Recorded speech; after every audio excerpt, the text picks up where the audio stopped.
машина турабы? Хот мына машинага келдик, машинаны ушуну оңдойлу деп келдик.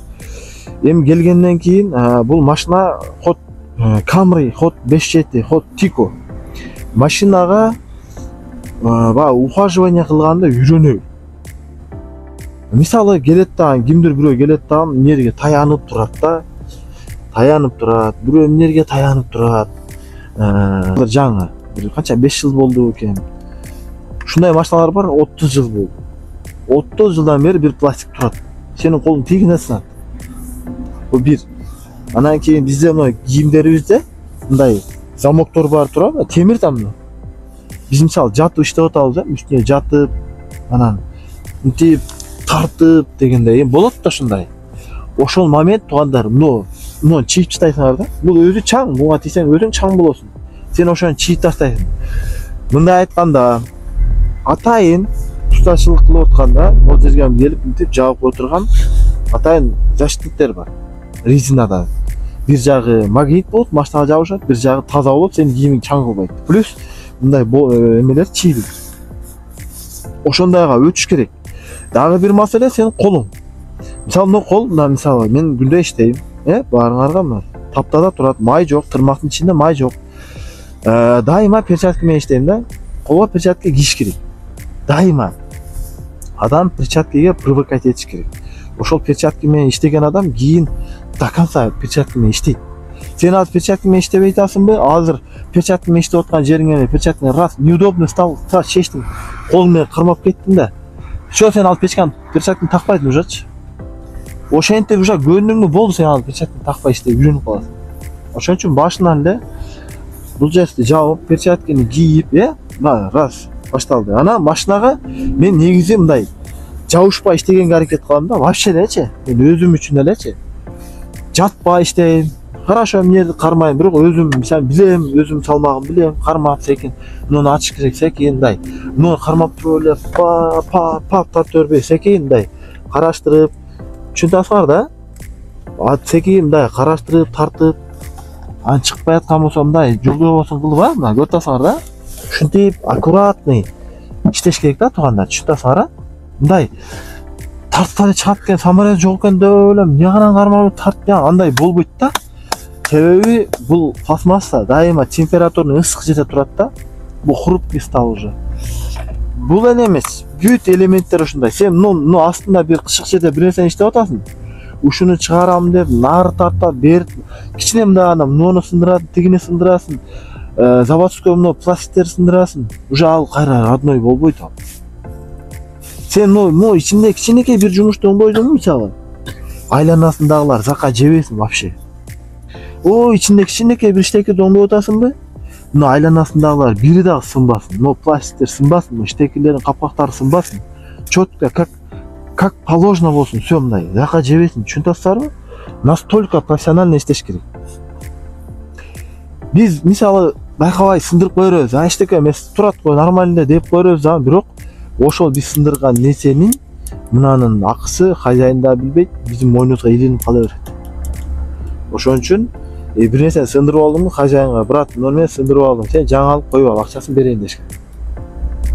Сен деле атайын кылган жоксуң. Бирок ошону аракет кылыш керек, ар дайым машыгыш керек. Ушу машинаны закка жидирбей, идеально карагыла, дагы идеально иштешти үйрөнөбүз, дагы бир нерсе карагыла. Мына машина өзү келди, мынакей. Мисалы стоит вот мынакей. Мен чаң өзү. Азыр мен кармагандан бармак изим түштү. А так, муну масланы көрдүңөрбү? Эми бул май эмнедир болгон, анан ушул жер май болгон да турабы? Бирок силер иштегенде, келгенде мисалы, ушул таптаза болгон болсо, силерден май болуп калбаш керек. Силер келгенде машина мындай болуп, таптаза болуп, чаң болуп турат эле, мисалы да эми.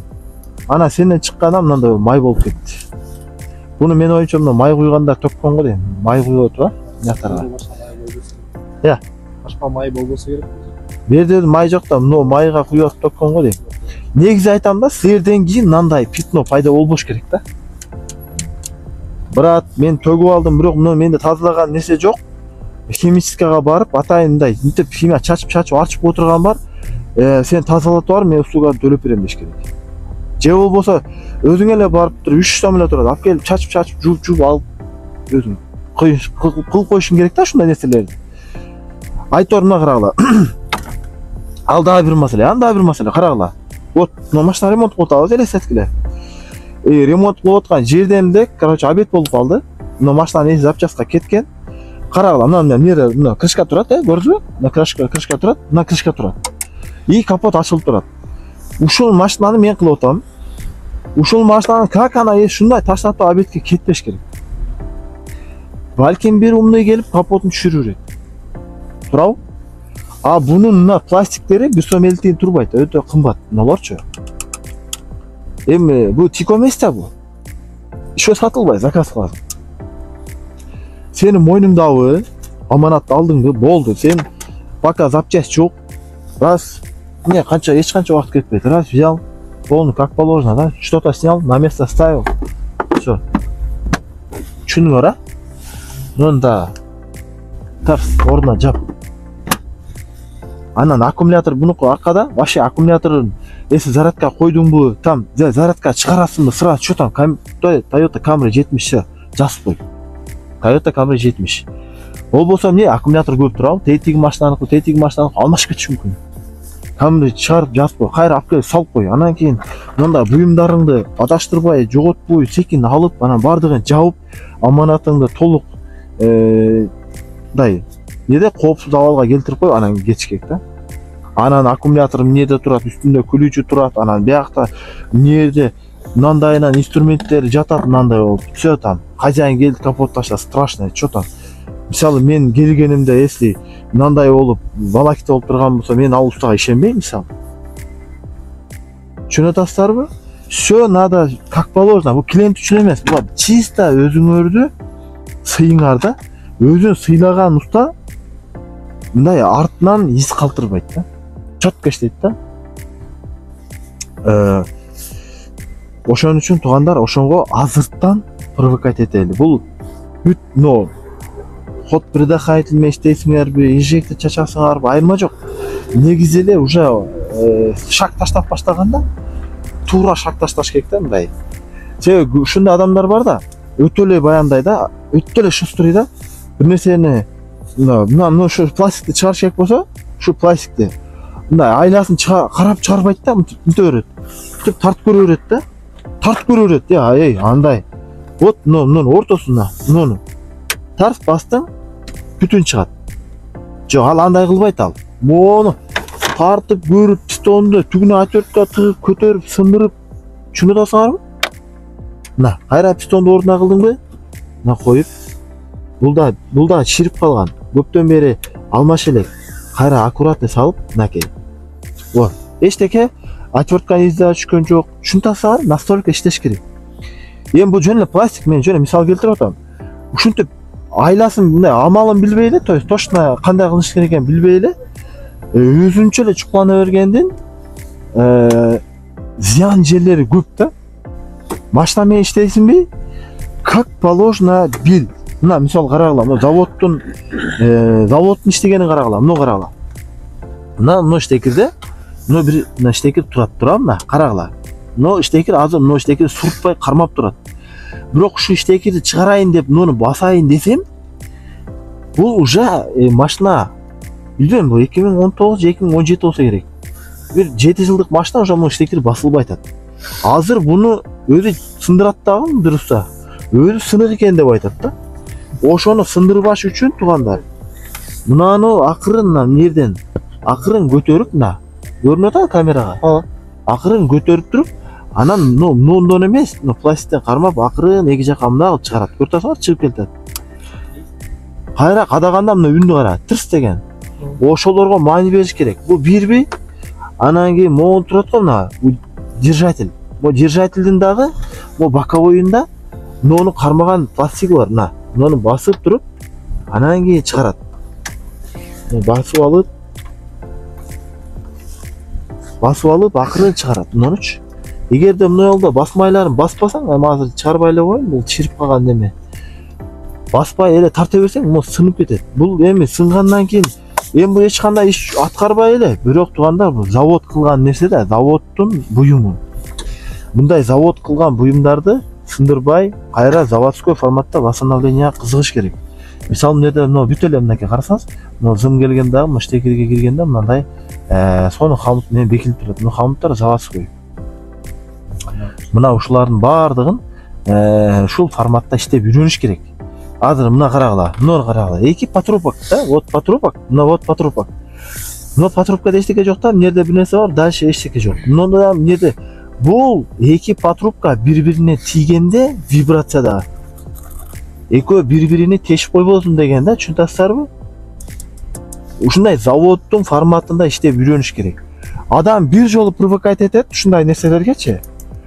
Өмүр бою ошентип иштейт, таза иштейт. Өмүр бою бир нерсени сындырбай жакшы иштейт. Ошон үчүн чүү дегенде эле эгерге түз отуруп туруп, убакыт кетсе кетсин, главное качество болсун. Чётко иштеш керек. Машинада көп деле акылдын кереги жок. Раз вот это снял, другой поставил. Мне канча убакыт кетет? Эч канча убакыт кетпейт. Болгону буну заводской форматта иштеп үйрөнүш керек. Азыр бирөө келет, болбогон отвертка салып берет, мына сарбайт этет, анан дагы бир отвертка сарбайт этет.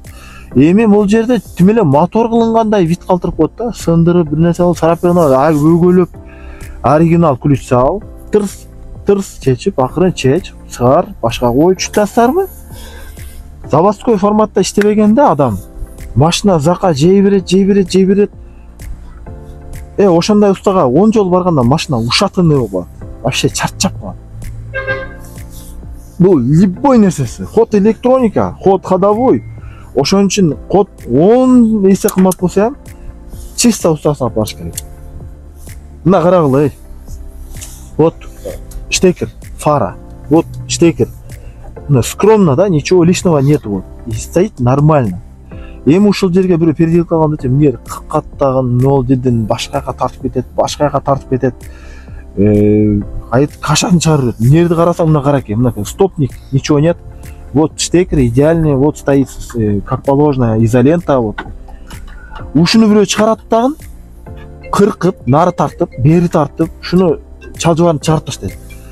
Бул завод форматка өтө катты кызык кылам. Мына бул жерде болттарга маани бергиле, мынакей полный как положено стоит, калпагы менен сонун. Мына болт чыгарат дагы 5-6 болтту адаштырып, нерге калпагы жок болт катырып коет. Түшүнүп атасыздарбы? Мен айтайын деп атканым, сиз бир болтту алмаштырып коесуз. Өзүнүн эле болтун просто башкага салып калды. Дагы бирөө буну вообще башка жакта ак болт алмаштырып коет.